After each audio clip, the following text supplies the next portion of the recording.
Hey guys, this is Wildcat Chris Harris, one half of America's Most Wanted and 7-time NWA TNA Tag Team Champion. You are watching NFS Media.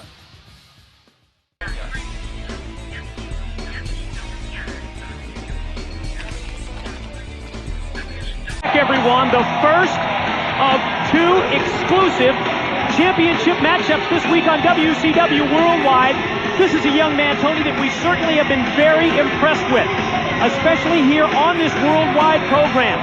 And Chris Harris has obviously drawn the attention of the matchmaking committee, the executive committee here in World Championship Wrestling that decides challengers for title bouts, because they have determined that Chris Harris is due a shot at the, well, whether you call it the Cruiserweight title, or whether you put the Lance Storm spin on things and call it the 100 kilos and under championship belt. That's the title that he challenges for against this man, Elix Skipper. Prime time, Elix Skipper. Prime time, Elix Skipper. You know what? I like Chris Harris. And I think it's very logical that the matchmakers give Harris a title shot. Maybe in the weeks to come we'll see him on a Thunder or WCW Monday Nitro. But right now, I want to tell you this. This is probably the greatest champion ever to be given a title. Elix Skipper did not earn the title. He was handed this Cruiserweight title by Lance Storm when we were in Canada recently. But the man is a good performer, and I bet you he's going to hold on to this 100-kilo title for a long, long time. One of the primary forces in this Team Canada alignment of Lance Storm and company. And Elix Skipper, and yes, he was handed the championship belt on the silver platter, but Tony, you can't deny that since gaining that title, he's been a fighting champion. He's been able to retain it against some of the top cruiserweights or 100-kilo and under competitors in the world today. But of course, many people would point out the use of that Grey Cup ring that Elix Skipper loves to employ to knock out his opponents. Great turnaround that time by Harris into a hammerlock. Mike, you follow all types of sports.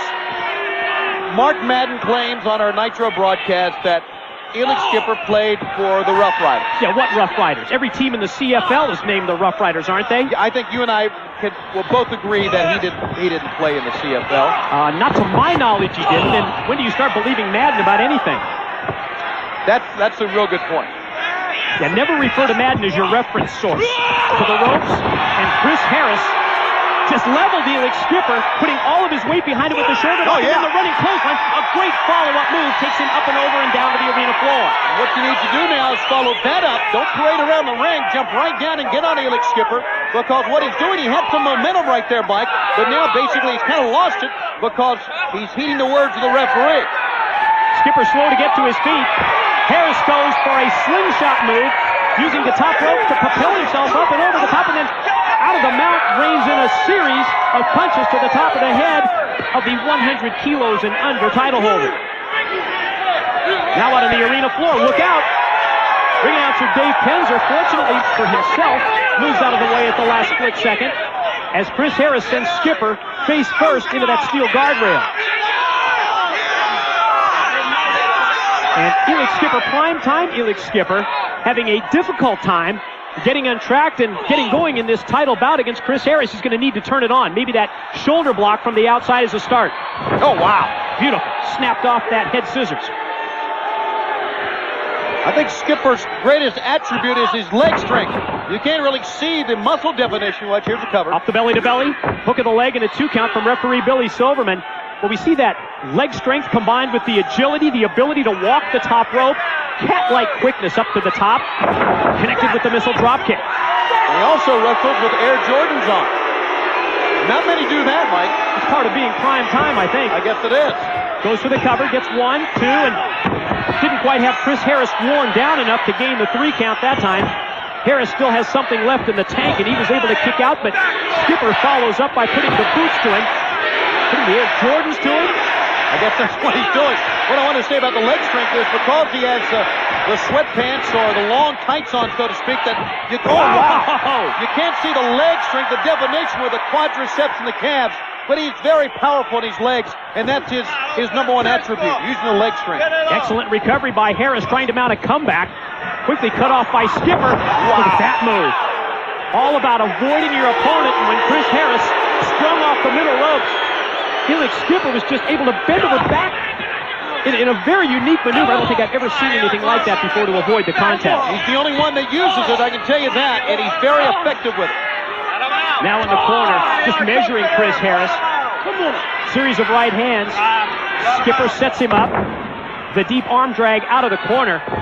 You can see the effect there as Harris holds onto the elbow, and a 2 count from Skipper. Almost trying to pull the arm right out of his socket, and back to the basics now for Elix Skipper with the reverse chin lock. Team Canada one down in the roster column with Carl Ouellette and his work visa that I guess the Cat had something to do with. But I think the Cat rescinded it, didn't he? I believe he did, but you know as well as I do that Lance Storm and Elix Skipper, and if and when Ouellette comes back, it's going to be really tough running for a lot of the USA athletes here in WCW. The southpaw Harris fires in those punches in the corner, sends Skipper off, but then runs face first into the boot. Skipper with a clothesline. Both men now miss the clothesline. And spinning neck breaker by Harris. Needs to go for the pin attempt here to get that title. It was a good execution. What happened on that spinning neck breaker was that Skipper hit every bit as hard to the mat as Harris did, and that's why Skipper cannot really make a cover now. Fans firmly showing their support for the challenger. Chris Harris able to duck the move from Skipper. Pair of left hands rocks him. Sends him off into the ropes. Up into the air. The inverted atomic drop. And quickly follows up that move. Going to take him up suplex. The high vertical. And crashing down to the mat. Tell you what, Mike, Chris Harris can win this thing. He just needs to get with it. Another high-risk move on the way. Let's see if he can hit this with the same impact. Off the top rope, Chris Harris goes airborne. He hit the crossbody. Got 1, 2, and no. Whoa, that was a close one, and Harris thought he had won it. On the verge of a new cruiserweight, 100 kilos and under champion, Chris Harris just comes up that much short. Another left hand rocks Skipper. Harris goes to send him off into the ropes. Skipper doubled him over. Oh, turned him around with that overdrive move. Goes for the cover and the 3 count.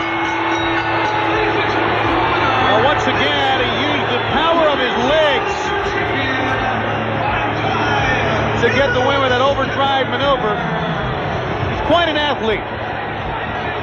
Skipper remains 100 kilos and under champ. Let's send it back to the studio for an update on the Fall Brawl lineup.